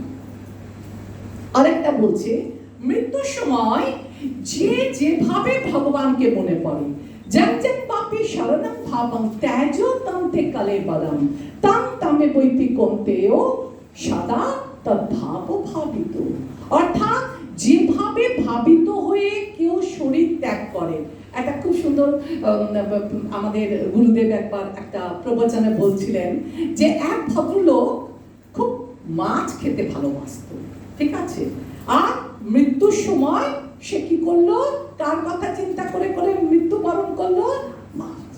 তখন ভগবান বললো, আচ্ছা ঠিক আছে, এরপরে জন্মে তোমাকে আর কি করতে হবে না, মনুষ্য দেহরূপে জন্মগ্রহণ করতে হবে না, তোমাকে কষ্ট করে বাজার যেতে হবে না, মাছ কিনতে হবে না, ভাজতে হবে না, আবার কষ্ট করে খেতে হবে না, তোমাকে আমি পরবর্তী জীবনে কি বানাবো? মাছ রাঙা পাখি, টপাটপ তুমি তুলবে নদী থেকে মাছ আর খাবে। তো অন্তকালে চ মামেব শরণং মুক্তা কলেবরম, যে জং জং পাপি শরণং ভাবং, এই যে শ্লোকটা, মৃত্যুর সময় যে যে ভাব প্রাপ্ত হয়ে মৃত্যু বরণ করবে, পরবর্তী জীবনটাকে সে সেইভাবেই দেখবে। যেভাবে ভাবিত হয়ে শরীর ত্যাগ করে, সে নিঃসন্দেহে সেই রকম ভাবযুক্ত শরীর প্রাপ্ত হয়। এখন আমাদের অবশ্যই বুঝতে হবে যে জড়া প্রকৃতি হচ্ছে ভগবানের বহু শক্তির মধ্যে একটি শক্তির প্রকাশ। আর আমরা আগের দিনকে এই নিয়ে আরেকটু আলোচনা করেছিলাম যে আমরা এই কিভাবে আমরা এই মায়া থেকে, এই বদ্ধ জীবন থেকে আমরা উদ্ধার পেতে পারি। ভগবান শ্রীকৃষ্ণ বলছে যে মায়া দেবী আমারই শক্তি, আর এই শক্তিকে অতিক্রম করা খুব শক্ত, কিন্তু যদি কেউ আমার আরাধনা করে, যদি কেউ আমার পুজো করে, তাহলে সে এই মায়াকে অতি সহজে অতিক্রম করতে পারবে। দৈবী হিসা গুণময়ী মম মায়া দূরত্বয়া মামে বজ প্রপদ্যন্তে মায়া মেতাং তরন্তিতে। বলছে মায়া শক্তি আমারই শক্তি এবং এটা খুব শক্তিশালী, একে অতিক্রম করা সোজা কথা না। তাই বলে কৃষ্ণ সূর্য সম, মায়া হয় অন্ধকার, যাহা কৃষ্ণ তাহা নাহি মায়ার অধিকার। এই দেখুন, এই জগৎ অন্ধকার, যত অন্ধকারে থাক, রাতের গভীর অন্ধকার, যখন ভোরবেলা সূর্য ওঠে, সূর্যের আলোর সাথে সাথে সে অন্ধকার যত গভীর থাকুক, সে অন্ধকার ফুটে আলো দেখা দেয় আর সমস্ত অন্ধকারকে দূরীভূত করে। তাই বলছে মায়া যতই শক্তিশালী হোক, যদি কেউ কৃষ্ণের পুজো করে, কৃষ্ণের আরাধনা করে, তাহলে মায়া তার কাছে থাকতে পারে না। শ্রী চৈতন্য চরিতামৃতের মুগ্ধলীলায় বলা হয়েছে, মায়া মুগ্ধ জীবের নাহি শত কৃষ্ণ জ্ঞান, জীবের কৃপায় কইলা কৃষ্ণ বেদ পুরাণ। মায়া দেবী এই যে আমরা বদ্ধ জীব, আমাদেরকে উদ্ধার করার জন্য কি করলেন? ভগবান এই বেদ পুরাণ এগুলো রচনা করলেন, যাতে আমরা তার মাধ্যমে, পুস্তকের মাধ্যমে, জ্ঞানের মাধ্যমে আমরা কি করতে পারি? ভগবত ধামে ফিরে যেতে পারি। কারণ মনুষ্য জন্ম লইয়া রাধা কৃষ্ণ না ভজিয়া, জানিয়া শুনিয়া বিষ খাইনি। তাহলে আমাদের মনুষ্য জীবনের প্রকৃত উদ্দেশ্য কি? আমাদের মনুষ্য জীবনের প্রকৃত উদ্দেশ্য হচ্ছে কৃষ্ণকে জানা, আর কৃষ্ণকে জেনে কৃষ্ণ ভক্তির মাধ্যমে আমাদেরকে ভগবত ধামে ফিরে যাওয়া। তাই ভগবান বলছেন, তস্মাৎ সর্বেষু কালেষু মাম অনুসর যুদ্ধচা, ময়ার্পিত মনোবুদ্ধি মামেব বৈশ্যস্য সংশয়। অতএব হে অর্জুন, সর্বক্ষণ আমাকে স্মরণ করো। তোমার স্বভাব বিহিত যুদ্ধ করা উচিত। তোমার মন ও বুদ্ধি আমাতে অর্পণ করে কার্য করলে নিঃসন্দেহে তুমি আমার কাছে ফিরে আসবে। দেখুন, অর্জুন যুদ্ধ করব না বলে মনস্থির করেছিল। কেন? সামনে দেখেছে যে যখন যুদ্ধের প্রারম্ভে তার রথটাকে এমন দুই দলের সৈন্য দলের মাঝখানে দাঁড় করানো হয়েছে যে অর্জুন চোখের সামনে কাকে দেখছে? পিতামহ ভীষ্ম। পিতামহ ভীষ্ম যে পাখির পালকের মতো তাদেরকে বড় করেছে, আগলে ধরে বড় করেছে, সেই পিতামহ ভীষ্ম সামনে দাঁড়িয়ে যুদ্ধ করছে। দেখছে সামনে গুরুদেব দ্রোণাচার্য শোকে দুঃখে পাথর হয়ে যুদ্ধ করব না বলে মনস্থির হয়ে রথে প্রবেশন করেছিল। এখন ভগবান তাকে ধীরে ধীরে গীতার উপদেশের মাধ্যমে আবার তাকে কি করলো? যুদ্ধ করতে প্রবৃত্ত করলো। এবার দেখুন, এবার যে যুদ্ধটা হচ্ছে সেটা কিন্তু অর্জুন তার ক্ষত্রিয় বশত করছে না। কেন করছে? ভগবানের নির্দেশে। ভগবান আদেশ করেছে, অর্জুন তুমি যুদ্ধ করো। কারণ এখন অর্জুন আর কৃষ্ণের মধ্যে কোনো সখা বন্ধুত্ব সম্পর্ক নয়, এখন তাদের সম্পর্ক হচ্ছে গুরু এবং শিষ্যের। তাই গুরু আদেশ করছে, সব কিছু ছেড়ে দিয়ে তুমি আমার আদেশ পালন করো। তস্মাৎ সর্বেষু কালেষু, তুমি যুদ্ধ করো আর সাথে সাথে তুমি আমাকে স্মরণ করো। আর এটা কি করে সম্ভব? অনেকে বলতে পারে যে প্লেন চালাচ্ছে না, সে প্লেন চালাতে চালাতে ভগবানকে স্মরণ করবে সব সময়, আর তাহলে যদি প্লেনের অ্যাক্সিডেন্ট হয়ে যায়, আরো কিছু হয় না, ব্যাপারটা তা না। তস্মাৎ সর্বেষু কালেষু মাম অনুসর যুদ্ধচ, তুমি মনে মনে আমাকে কেমন স্মরণ করবে? একটা খুব সুন্দর উদাহরণ দিয়েছে যে মনে করুন কোনো বিবাহিতা নারী যদি পরকীয়া করে, অথচ তার হাজবেন্ড, তার স্বামী যেন সেটা বুঝতে না পারে, তাহলে তাকে কি করতে হবে? সমস্ত ঘরের কার্য খুব নিপুণ ভাবে করতে হবে। বাইরে সংসার ধর্ম করছে, কিন্তু মনে মনে ব্যাকুল কখন সে প্রেমিকের সাথে দেখা করতে যাবে। আপনারা বলতে পারেন এরকম একটা উদাহরণ কেন দিলেন প্রভুপাদ? এটা দেওয়ার কি দরকার ছিল? এটা তো একটা ব্যভিচারী নারীর উদাহরণ না। আপনারা যদি একটু চিন্তা করেন তাহলে দেখবেন আমরাও বাহ্যিকভাবে অনেক সময় অনেক মাতাজিদের, অনেক ইয়াং মেয়েদের, আনম্যারিড মেয়েদেরকে অনেক ফ্যামিলিগত বাধা আসে, তারা তাদেরকে প্র্যাকটিক্যালি ভক্তি পথে আসতে দেয় না। তখন বলছে যে তোমরা সংসারের মতো কাজ করো, কিন্তু মনের ব্যাকুলতা, বাহ্যিক তুমি কি করবে? বাহ্যিক ভাবে তুমি দেখাবে যে তুমি সংসারে লিপ্ত আছো, কিন্তু মনে মনে কি করবে? তোমার মন সর্বদা কৃষ্ণে সমর্পিত থাকবে। আর বাহ্যিক ভাবে লোকাচার করবে আর অন্তরে কৃষ্ণকে স্মরণ রাখবে। আচ্ছা, এবার বলছে দেখুন আমরা কিভাবে তাহলে ভক্তি করব। ভক্তি করার নববিধা ভক্তির খুব সুন্দর নটা আপনাদের এখানে শ্লোকের মাধ্যমে লিখেছে।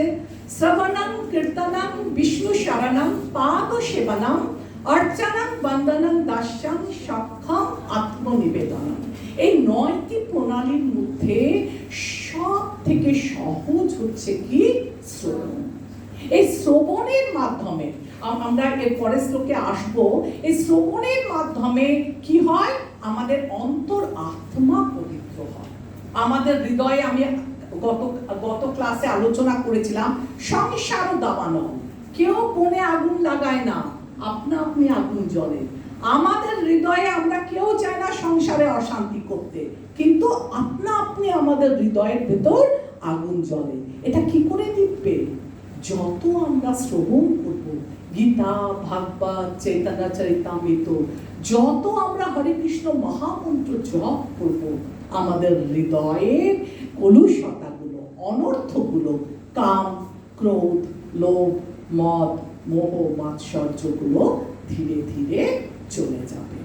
আর এগুলো করা এত সোজা না। বিভিন্ন রকমের যোগ পদ্ধতি, এত করা সোজা না। তাই কৃষ্ণকে বলছে অর্জুন যে এটা আমার সাধ্যাতীত, এত সুন্দর করে আমি নিষ্ঠা সহকারে আমার মনটাকে স্থির করতে। আমার মন চঞ্চল, চঞ্চলং হি মন কৃষ্ণ, আমার মন চঞ্চল, একে আমি কি করে স্থির করব?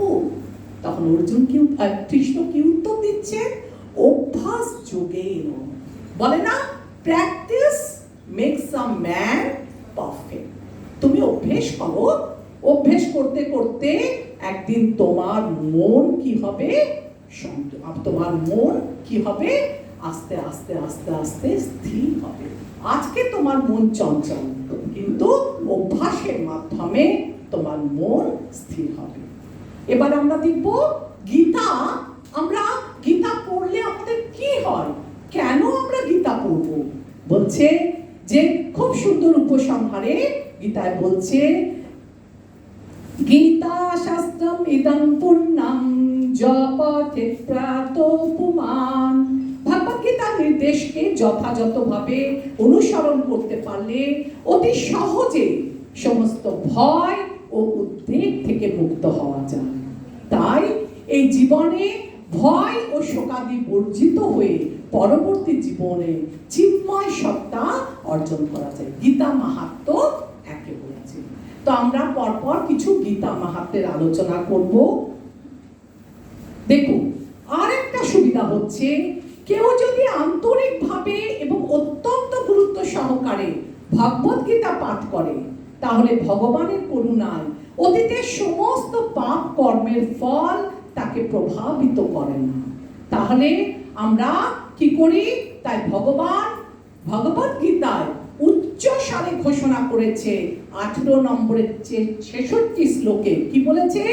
সর্বধর্মান পরিত্যাজ্য মাম একং শরণং ব্রজ অহং তং সর্ব পাপেভ্যো মোক্ষয়িষ্যামি মা শুচঃ। যে সব রকমের আনুষ্ঠানিক পরিত্যাগ করে তুমি কি করো? আমার স্মরণ করো, আমি তাহলে তোমাকে সমস্ত পাপ থেকে মুক্ত করব, ভয় পেও না। আর আমরা কি দেখলাম গীতায়? এতে কি বলছে? যে যারা গীতা অধ্যয়ন করে, আচ্ছা এটা খুব সুন্দর একটা শ্লোক আছে, এটা পড়ি। হ্যাঁ, দাঁড়া এক মিনিট। মলিনে মোচনাং পুংসাং জল স্নানং দিনে দিনে সুকৃত গীতামৃত স্নানং সংসার মলনাশনং।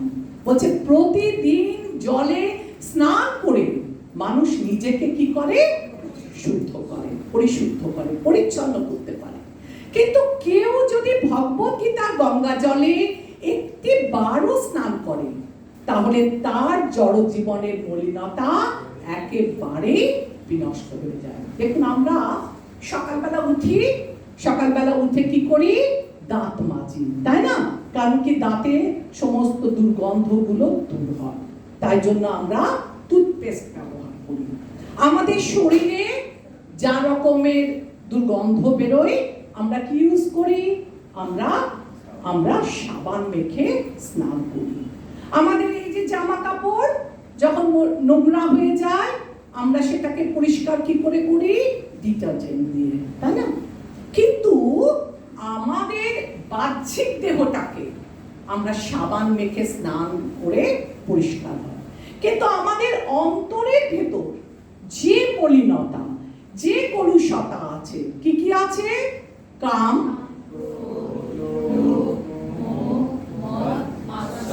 এই 6 অনর্থকে আমি কিভাবে পরিষ্কার করব?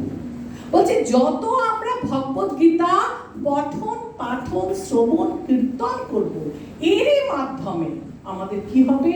এই অন্তরাত্মা পরিশুদ্ধ হবে। তার সাথে হরে কৃষ্ণ মহামন্ত্র জপের মাধ্যমে। আমি যদি কাল থেকে বলি কাল থেকে আমি লোভ করব না, বা কাল থেকে আমি বাড়িতে কারোর উপর ক্রোধ করব না, রেগে যাব না, এটা সম্ভব না। এটা কখন সম্ভব? যদি আমি নিষ্ঠা সহকারে নিয়মিত মালা জপ করি, হরে কৃষ্ণ মহামন্ত্র জপ করি। কারণ হরে কৃষ্ণ মহামন্ত্র হচ্ছে এই কলিকালে যুগ ধর্ম। আমাদের কটা যুগ আছে? প্রথম যুগটার নাম কি? সত্যযুগ। সত্যযুগের যুগ ধর্ম কি? ধ্যান করা। সেখানে মানুষ 1,00,000 বছর বাঁচত, তারা ধ্যানের মাধ্যমে ভগবানকে পুজো করত। সত্যর পর কি হলো? ত্রেতা যুগের যুগ ধর্ম হচ্ছে এই যজ্ঞের মাধ্যমে তাদের বয়স ছিল 10, মানে আয়ুষ্কাল ছিল 10,000 বছর। সত্য, ত্রেতা, দাপর, দাপরে যুগ ধর্ম হচ্ছে অর্চন করা। তাদের আয়ুষ্কাল ছিল 1,000 বছর, তারা অর্চনের মাধ্যমে। কিন্তু কলিকালের মানুষরা এত হাতে সময় নেই, তারা ব্যস্ত, তারা ছুটে চলেছে, তাদের ধ্যান করার সময় নেই, যজ্ঞ করার সময় নেই, ভগবানকে অর্চন করার সময় নেই। তাই এই কলিকালের মানুষকে উদ্ধার করার জন্য চৈতন্য মহাপ্রভু গোলক বৃন্দাবন থেকে আমাদের জন্য নিয়ে আসলেন কি? এই হরে কৃষ্ণ মহামন্ত্র। আর হরের নাম হে কেবলম কালো নাস্তেভ্য নাস্তেভ্য নাস্তেভ্য। এই কলিকালে হরি নাম বিনা আর কোনো আমাদের নিস্তারের উপায় না। আর তার জন্য খেতে বসতে জন্য কোনো নিয়ম নেই। খেতে বসতে উঠতে শুতে যে কোনো সময় রাস্তায় ঘাটে আপনি হরে কৃষ্ণ মহামন্ত্র জপ করতে পারবেন। আরেকটা খুব সুন্দর শ্লোক আছে এখানে,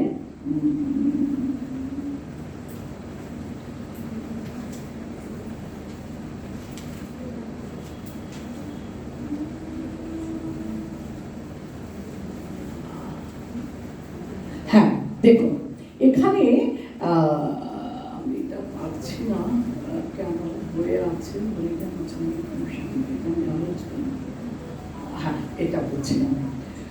সর্বোপনিষদ কাব্য দগ্ধা গোপাল নন্দনা পার্থ বৎস সুদূর ভোক্তা দুগ্ধং ঘৃতাম মৃতং বহাত। কি বলছে এটা? যে দেখুন এই সমস্ত গীতাকে, এই গীতোপনিষদ ভগবদ গীতার সমস্ত উপনিষদে সারাতিসা, এবং তার ঠিক একটি গাভীর মতো, এবং রাখাল বালক রূপে প্রসিদ্ধ ভগবান শ্রীকৃষ্ণই এই গাভীকে দহন করছেন। অর্জুন যেন গোবৎসের মতো, এবং জ্ঞানী গুণী ও শুদ্ধ ভক্তেরা ভগবদ গীতার সেই অমৃতময় দুগ্ধ পান করে থাকেন। এখানে গাভীকে কার সঙ্গে তুলনা করছে? গীতার সাথে। আর এই গাভীকে দহন করছে কে? স্বয়ং অর্জুন।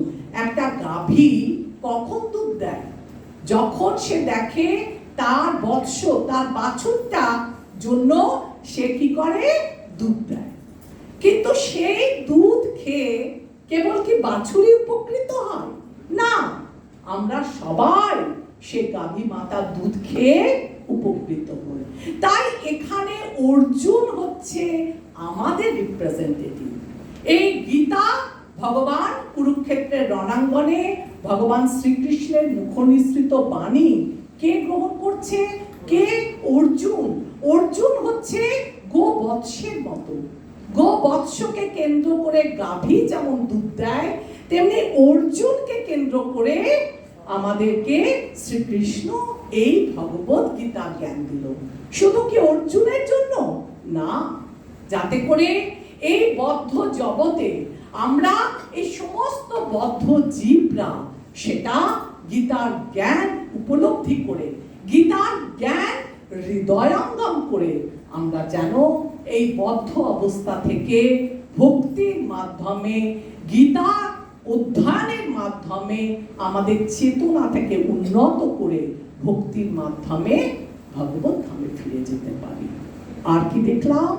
একাং শাস্ত্রাং দেবকী পুত্র গীতাম, এক দেব দেবকী পুত্র এব, एको নমস্তস্য নমানি জানি, কর্মাপেক্ষং তস্য দেবেশ্য সেবা। বর্তমান জগতে মানুষ আকুল ভাবে আকাঙ্ক্ষা করছে একটি শাস্ত্রে, একক ভগবানে, একটি ধর্মে এবং একটি বৃত্তি। তাই একং শাস্ত্রাং দেবকী পুত্র গীতাম, সারা পৃথিবীর মানুষের জন্য সেই একক শাস্ত্রটাই কি গো? এই ভগবত গীতা। আপনি যদি ভগবত গীতা পাঠ করেন তাহলে জড় জগতের অন্য গ্রন্থ পড়ার আপনার কোনো প্রয়োজন নেই। একমাত্র গীতায়, আমরা আগের দিন আলোচনা করলাম না যে গীতা হচ্ছে মানুষের জীবনের ম্যানুয়াল। আমরা জীবনটাকে কিভাবে নিয়ে যাব? একটা অন্ধকার রাত্রে গাড়ি চালাচ্ছি, গাড়ির হেডলাইট নেই, হেডলাইট বিনা গাড়িটা যেতে গেলে কি হবে? গর্তের মধ্যে পড়বে, কারণ তার সামনে আলো নেই, হেডলাইট ভেঙে গেছে, যেখানে সেখানে ঠক্কর খাবে। ঠিক তেমনি আর গাড়িটায় যদি আলো থাকে, হেডলাইট আমাদের পথ প্রদর্শন করবে যে গাড়িটা কিভাবে সঠিকভাবে যেতে পারবে। তাই ভগবত গীতা হচ্ছে আমাদের জীবনের ম্যানুয়াল, ঠিক গাড়ির হেডলাইটের মতো। একটা গাড়ির হেডলাইট যেমন গাড়িকে সুন্দরভাবে যাওয়ার জন্য কি করে? আলো প্রদর্শন করে। আমরা আমাদের জীবনটা কিভাবে পরিচালিত করব, এই গীতা হচ্ছে আমাদের জীবনের ম্যানুয়াল। আমরা উইদাউট গীতা, গীতা ছাড়া আমাদের জীবনটাকে আমরা চালাতে পারবো, কিন্তু পদম পদম যাত বিপদম, আমরা পদে পদে বিপদের সম্মুখীন হব। কারণ এই জড় জগৎ হচ্ছে দুঃখালয় শাশ্বতম, এখানে দুঃখ ছাড়া সুখ নেই। আর যদি আমাদের কাছে কোনো গীতা নামক বইয়ের ম্যানুয়াল না থাকে, আমরা জীবন চালাবো কিন্তু পদে পদে আমরা ঠক্কর খাবো। তাই গীতা আমাদের জীবনে গ্রহণ করব অ্যাজ এ ম্যানুয়াল, জীবনকে সুন্দরভাবে পরিচালিত করার জন্য। তাই বলছে এক দেব একক শাস্ত্র দেবকী পুত্র গীতা, এক দেব দেবকী পুত্র এব, একটাই ভগবান থাকুক। কত ৩৩ কোটি দেব দেবতার পুজো করার দরকার নেই। গাছের গোড়ায় জল দিলে যেমন সমস্ত ডাল পাতা ফল ফুল পুষ্ট হয়ে যায়, আমরা যদি শ্রীকৃষ্ণকে পুজো করি, শ্রীকৃষ্ণের আরাধনা করি, তারই মাধ্যমে সমস্ত দেব দেবতারা সন্তুষ্ট হয়ে যাবে। एको মন্ত্র তস্য নমানি জানি, আমাদের একটাই মন্ত্র হোক। আছে এখানে লেখা আছে एको দেব দেবকী পুত্র এব, সমগ্র বিশ্ব চরাচরের একক ভগবান হন ভগবান শ্রীকৃষ্ণ। एको মন্ত্র তস্য নমানি, একক মন্ত্র, একক প্রার্থনা, একক স্তোত্র হোক তার নাম কীর্তন। এই যে আমি বললাম যে আমরা কলিযুগের মানুষ, আমাদের ধ্যান করার সময় নেই, যজ্ঞ করার সময় নেই, অর্জন করার সময় নেই, ভগবানকে সাজানোর সময় নেই।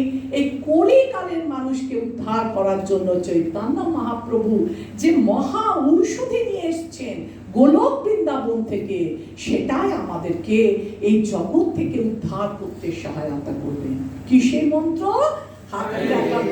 হরে কৃষ্ণ হরে কৃষ্ণ কৃষ্ণ কৃষ্ণ হরে হরে, হরে রাম রাম রাম হরে হরে। তো আমাদের এই কলিকালের মানুষদের জন্য এই হরে কৃষ্ণ মহামন্ত্র, আপনারা সকলে হরে কৃষ্ণ মহামন্ত্রের অর্থ জানেন তো? হরে কৃষ্ণ মহামন্ত্রের অর্থ কি? বলছে হরে কৃষ্ণ, হে সর্বাকর্ষক শ্রীকৃষ্ণ, হে আল্লাদিনী শক্তি রাধা রানী, আর হে সর্ব আনন্দদায়ক বলরাম, তোমরা তোমাদের প্রেমময়ী সেবায় আমাকে নিযুক্ত করো। আর লাস্ট হচ্ছে এবং কর্মাপেক্ষান্তস্য দেবেশ্ব সেবা, সমস্ত মানুষের একটাই বৃত্তি হোক, পরম পুরুষোত্তম ভগবান শ্রীকৃষ্ণের সেবা করা। আপনাদের এখনই আমি আলোচনা করলাম যে লাভ মানে কি, ভালোবাসা মানে কি। লাভ মিন টু সার্ভ। ভালোবাসা তখনই প্রকটিত হবে যখন আপনি কাউকে সেবা করবেন, সেবার মাধ্যমে। আর সাধু গুরু বৈষ্ণবের কৃপায় যখন আপনি আমাদের দেখতাম না, আমাদের গুরু মহারাজ আমাদের যা যা আদেশ করেন, কি বলেন? 4টে নিয়ম পালন করতে। গুরু মহারাজ কি বলেন? ন্যূনতম 16 মালা জপ করতে। গুরু মহারাজ বলেন বুক ডিস্ট্রিবিউশন করতে। গুরু মহারাজ আমাদের যা যা কাজ দেবে সেগুলো যদি আমরা কি করি, খুব সুন্দরভাবে আন্তরিকভাবে। প্রথম দিনে আমি বলেছিলাম ক্লাসে এসে, যখন কোনো কাজ আমরা আনন্দের সঙ্গে করব, তখন সে কাজটা যত কঠিন হোক আমাদের কঠিন বলে মনে হবে না। কিন্তু আমাদের কাজটা বার্ডেন কখন লাগবে? যখন আমরা এই কাজটাকে আমাদের কর্তব্য জ্ঞান কিংবা কর্তব্যের খাতিরে করব, কিংবা করতে হয় বলে করব, কিংবা আমাদের দৈনন্দিন কাজগুলো কিন্তু যদি করি, বা আমরা কাজ করছি পয়সা উপার্জনের জন্য, তখন সেই কাজ করব, তখন সেটা আমাদের বার্ডেন হবে। কিন্তু নিজের আনন্দের জন্য, নিজের খুশির জন্য যখন আমরা যে কাজটা করব, সেই কাজটাকে কখনো বার্ডেন বলে মনে হবে না, আনন্দ সহকারে কাজ করব। তাই বলছে যে মানুষের একটাই বৃত্তি হোক, কি বৃত্তি? সেবা করা।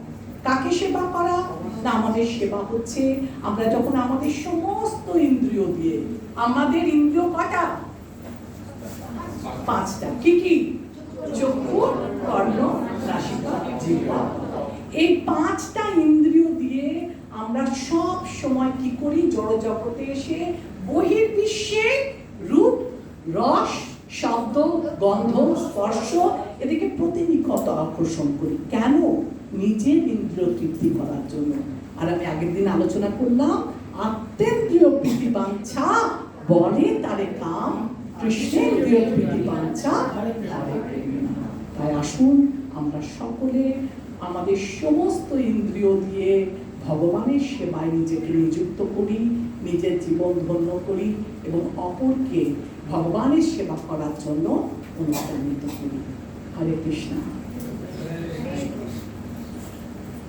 তো আজকে ক্লাসটা আমার পক্ষে নেওয়া একটু টাফ ছিল, যেহেতু আমি সকালে আজকে 10 o'clock বাড়ি থেকে বেরিয়েছিলাম। আর ইটস এ বিগ ডিস্টেন্স, অনেকটা জার্নি ছিল আজকে আমার। তো আমি সঠিক টাইমে আসতে পারিনি ডিউ টু ওয়াটার লগিং, আরও জ্যাম ছিল। কিন্তু